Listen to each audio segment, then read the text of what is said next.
everybody. First of all, let me say that I'm very grateful to be here. It's the third year that I'm presenting our World Investment Report here in Bangkok. And for me, it feels like coming back home, or at least to my Asian home. And of course, for this, I have to thank our wonderful host, ITD, for the continued support, partnership, and friendship. Thank you very much. Personally, I'm very, very glad to be a focal point for FDI in this region, in Southeast Asia, because Southeast Asia is not one of the many regions when it comes to FDI. It's a very special region. In the 90s and 2000s, where all the regions in the world were running the FDI race, they were growing very fast, this region was a front runner. It was growing faster than the others. And now we will see that while all the other regions are slowing down, this region is emerging as a model of resilience and adaptation. So in some sense, when you work with FDI and development, to be here is like being in a massive global FDI lab.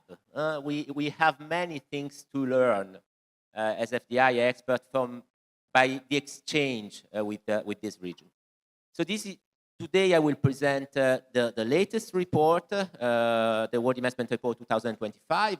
It's our flagship report where we give, we set the status of international investment in the most recent year. So in this case, it's 2024, and we give the direction, the future direction of investment. So my presentation will focus on two aspects, which are the main aspects of this year's report. So one is, of course, the global trend in foreign direct investment, and the other one is investment in the digital economy. That was the special theme of this year's report. So let's start with the global picture. Here we are, and the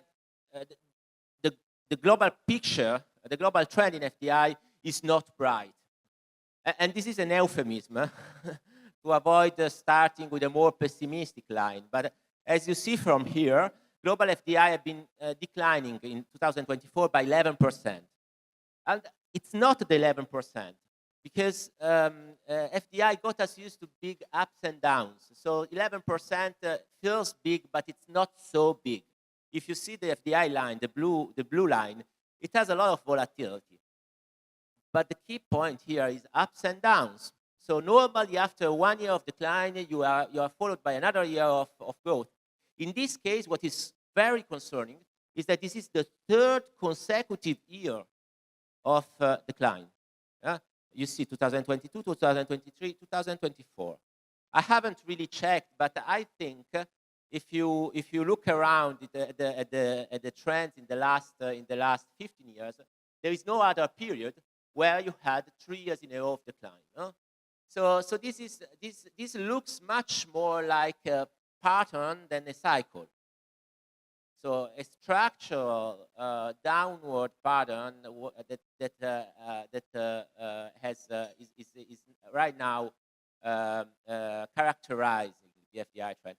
There is another element of this chart that is particularly interesting, which is the decoupling between FDI and trade.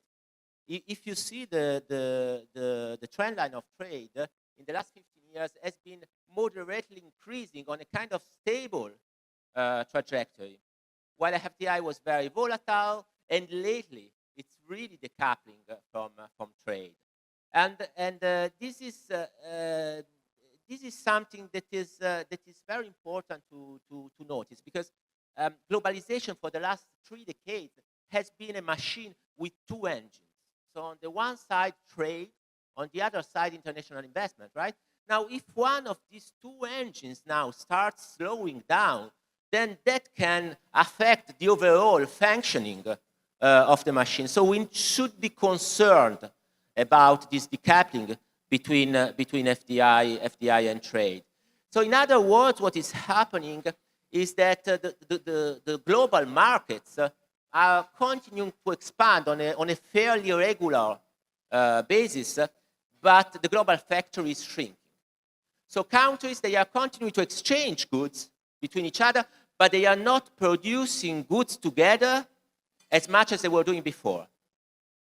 Right? And this has, of course, important development implications.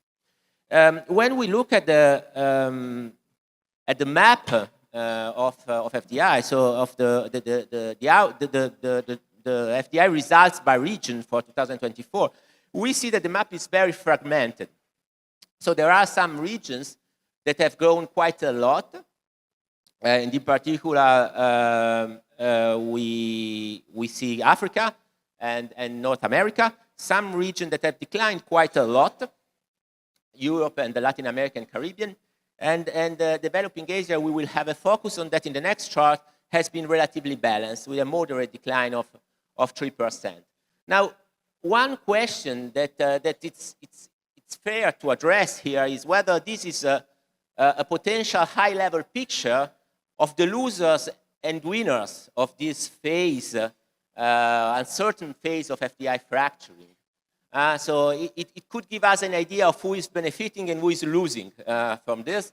And my answer to that is no, I don't think so.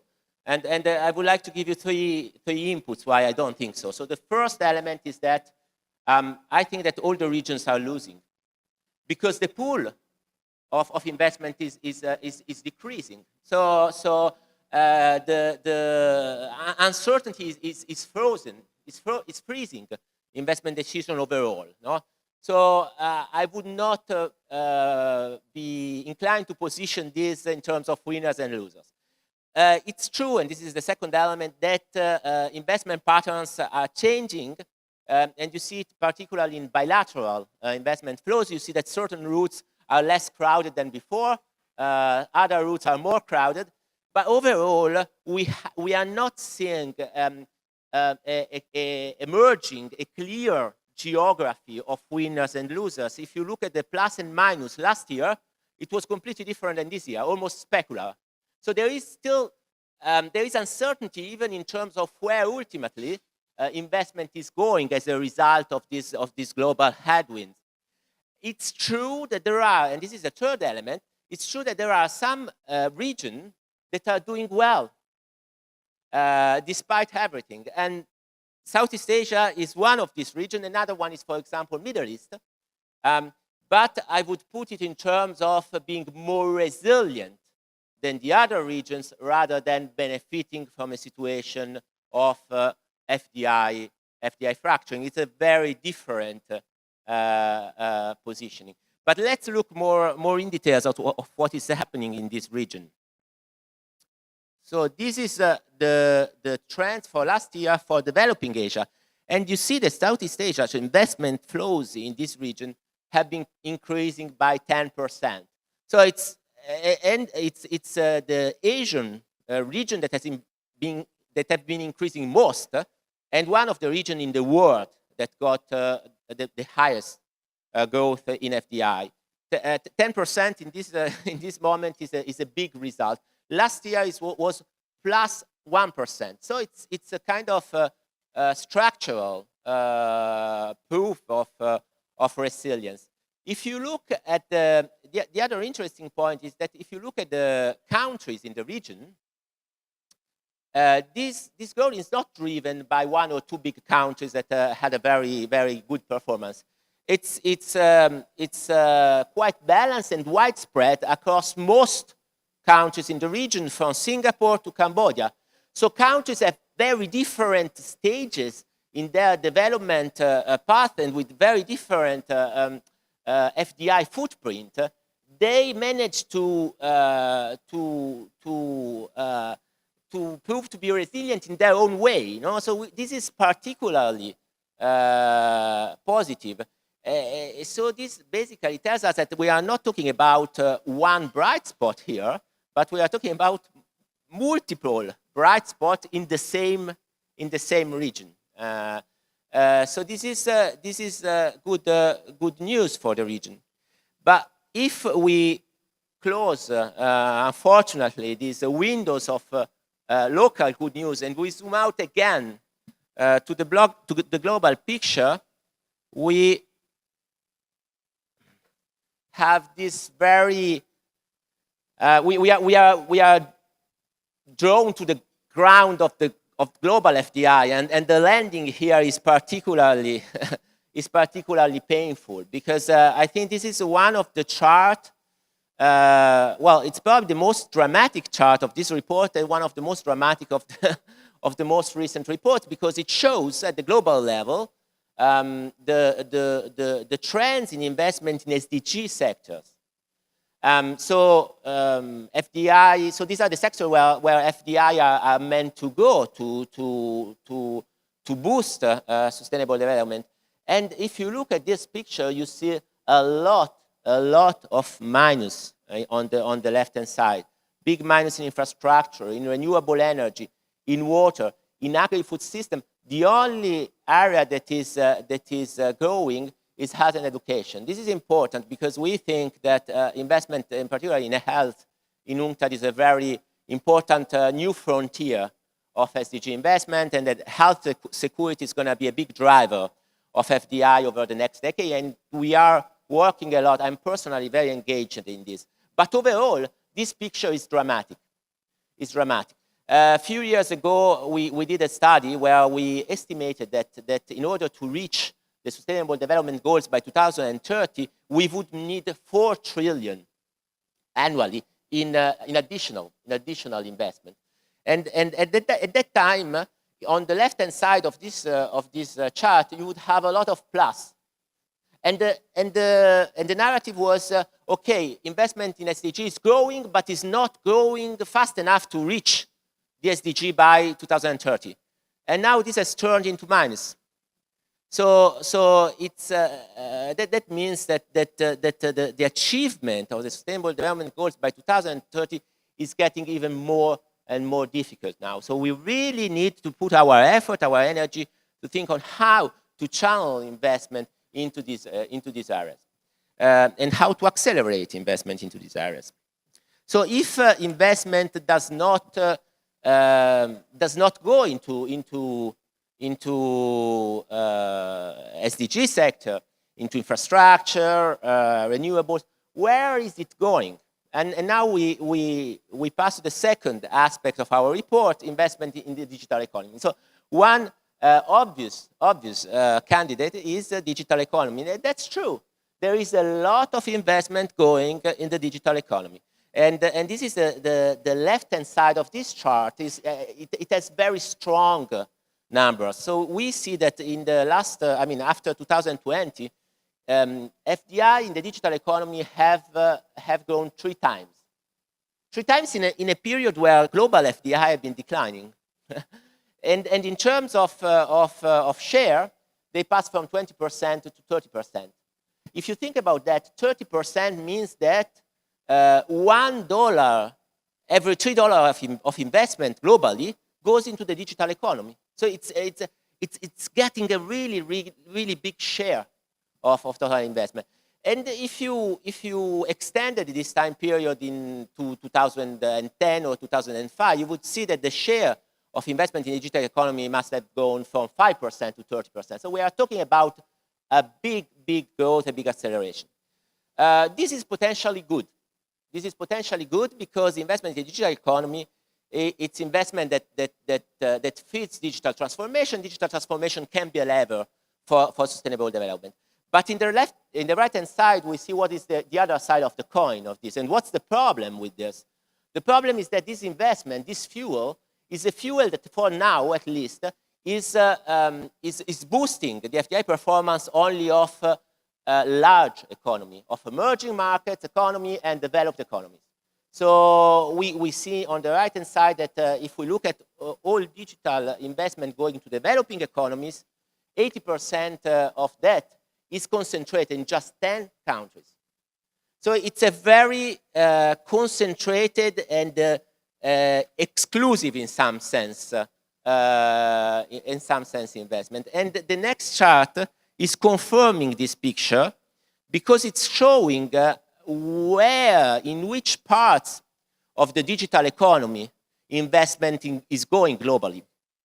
And you see that there is a big growth in two things. One is data center, massive growth on investment in data center, and one is services, digital services. So these are two different things because data centers is infrastructure and digital services is services, right? But these are all type of investment that assume that there is already a basic digital connectivity in place. So this is investment that goes to developed countries and let's say higher middle income countries like Thailand. This is not investment that goes to low income countries because low income countries are still missing the basic ICT infrastructure in place. And in fact, the most concerning figure here is the decline of investment in ICT infrastructure. So that investment that would be able to spark the digital transformation in the poorest country, while we have investment that accelerate the digital transformation in countries where it has already started. So in some sense, this type of investment is accelerating and amplifying the divide between poor and rich countries. With rich countries, I mean also emerging economies. Then I will go very fast on the next two charts. The next two charts, this chart shows that it wouldn't be fair to say that the poorest countries are completely left out from the digital transition. That's not the case. Of course, it's not the case.